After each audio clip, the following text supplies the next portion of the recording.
Mostafa snaps out of his thoughts and realizes that his eyes have filled with tears.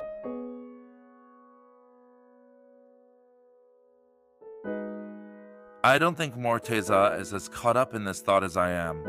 There's no more Italy and no more memories.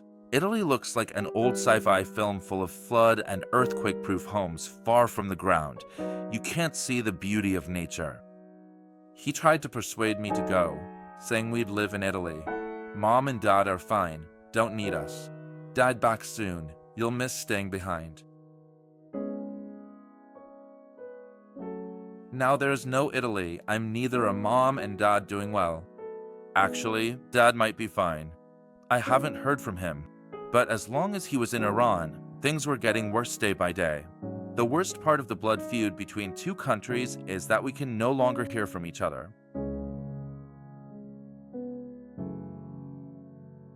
The advanced satellites of Liberia finally did their job and separated us. Those guys can see the Utopia satellites, but we can't do the same. They took the technology from us, and now they're getting stronger than us. I'm sure Morteza has thought a lot about reaching out to us and asking how we're doing, but because he knows this is risky, he doesn't take any action. Some people say that Liberia is going to attack us in the next few years, although they've been saying this for many years now. I don't believe it anymore. Nothing is going to change by being scared of this issue. And if it is true, Utopia definitely has a lot to say in defense of itself.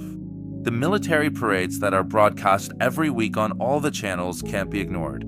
Of course, we can't blame all the shortcomings on Liberia. Some of it was also our own choice. For example, in the early days of the separation between East and West, certain things were exchanged between the two countries. For about a month, chips were distributed here and in all the cities, and some companies came to take care of the support for the chips. But due to strong opposition from the religious people here, the leader of Utopia agreed to ask all the companies to shut down and gave the people who had the chips two choices. Either they had to remove the chip and restart their previous life, or they could choose to migrate at their own expense. Utopia, in an unprecedented move, allowed these individuals to leave the country.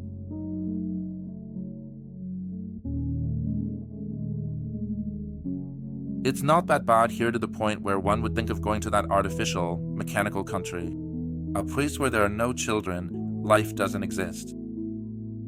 It was the world separation start when my aunt went there with her toddler granddaughter, and they separated the kid from her, saying the child had to return to Utopia. In the end, they decided against going to Liberia and return together. Let's put all of this aside, and despite everything, I just hope Morteza is doing well.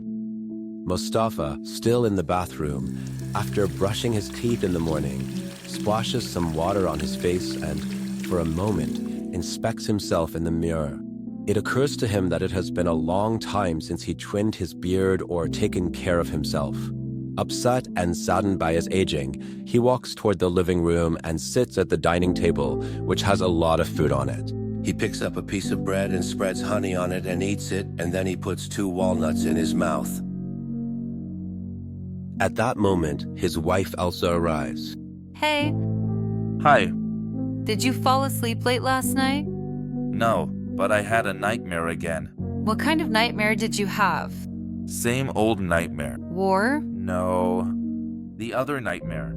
Your mom and dad? Mostafa confirms what she said and then makes himself another bite to eat. At that moment, he hears the voices of his children from inside the room. Did they have breakfast? No. Don't you want to go see a psychiatrist? You think I'm crazy? My dad's gone, my mom's depressed. I've got a million problems. I shouldn't be upset.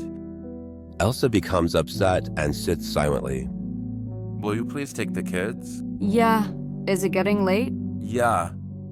Mostafa gets up, gets ready, and puts on his clothes.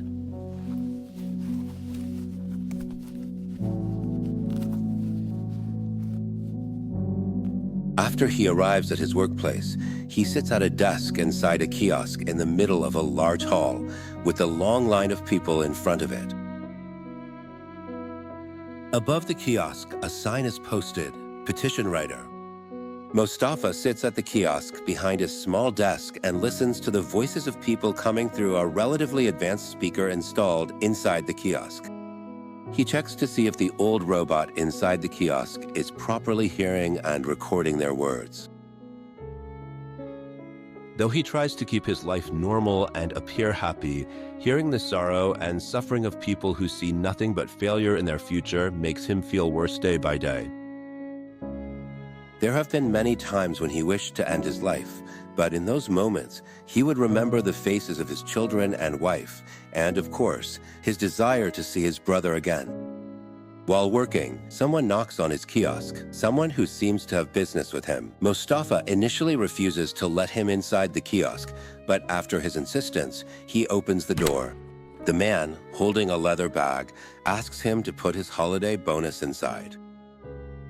Mostafa realizes that his birthday, which he still counts and celebrates according to the Gregorian calendar, coincides with the Freedom Day celebration that has been held in Utopia on the 30th of the Sefo Solas month. Mostafa first picks up his stack of money and gives him a 200 euro bill. But the man refuses to take the money and, with frustration, asks him to pay at least 800 euros. Mostafa, angered by his reaction, kicks the man out of his kiosk and throws a 200 euro bill after him, then slams the door and goes back to handling the complaints. Among the complaints, one particular case catches his attention in a unique way. A young man, around 25 years old, who has come to file a complaint against his family for not giving him his share, visits the place just one day after his father's death and, with a lump in his throat, recounts the tragic story of his life to him.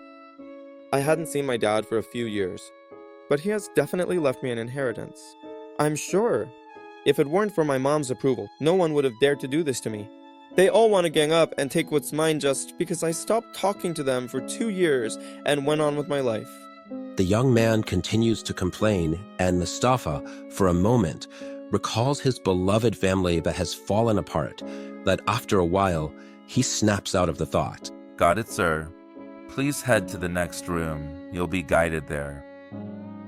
Mostafa, who is waiting for the next person to speak, an elderly woman around 80 years old, notices the arrival of the manager along with the same man with whom he had a conflict a while ago.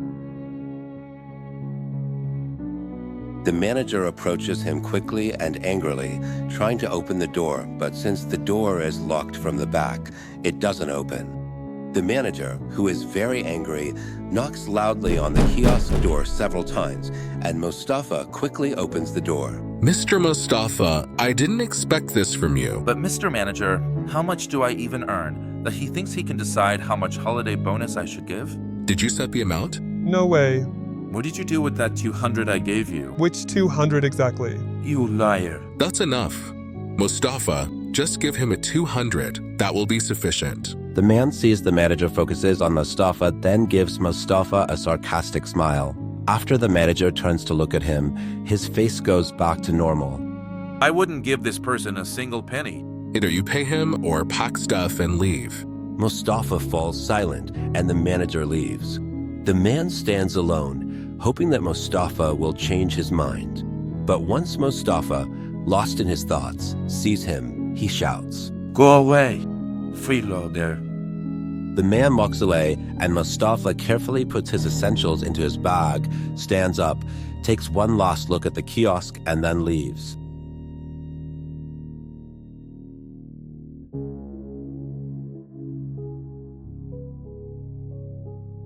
End of part 2.